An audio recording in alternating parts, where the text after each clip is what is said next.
কয়েকদিন ধরেই নতুন একটি রাজনৈতিক জোট গঠনের ঘোষণা দিয়ে রাজনৈতিক অঙ্গনে আলোচনার কেন্দ্রবিন্দুতে রয়েছে জাতীয় নাগরিক পার্টি। দলটির মুখ্য সমন্বয়ক নাসির উদ্দিন পাটোয়ারি জানিয়েছিলেন, শিগগিরই ধর্মীয় ফ্যাসিবাদ বিরোধী, চাঁদাবাজ বিরোধী, সংস্কার সমর্থক একটি নতুন জোট আসছে, যারা ৩০০ আসনে প্রার্থী দেবে। কিন্তু ঘোষণার পর নির্ধারিত দিন চলে গেলেও সেই জোটের আত্মপ্রকাশ হয়নি।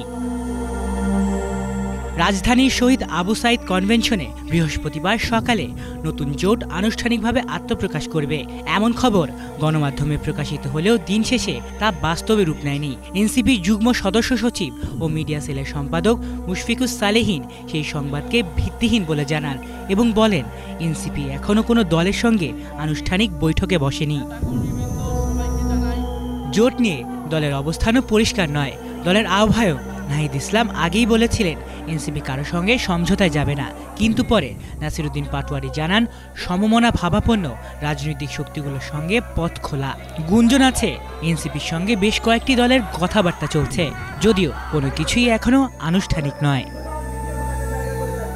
রাজনৈতিক বিশ্লেষকদের মতে জোট না একক নির্বাচন এমন প্রশ্নে এনসিপি কৌশলগত অবস্থান নিয়েছে এবং দলটির ভেতরে মতানৈক্য, আদর্শগত অস্পষ্টতা, নেতৃত্ব ও আসন বণ্টন নিয়ে অঘোষিত টানাপোড়েনের কারণে জোট গঠনে দেরি করছে। জুলাই অভ্যুত্থানের পর প্রশাসনিক ও রাজনৈতিক ভূমিকা নিয়ে দ্বিধা, আদর্শিক সমন্বয়ের অভাব এবং জোটে গেলে পরিচয় হারানোর আশঙ্কা, সব মিলিয়ে জোটের পথ কঠিন হয়েছে।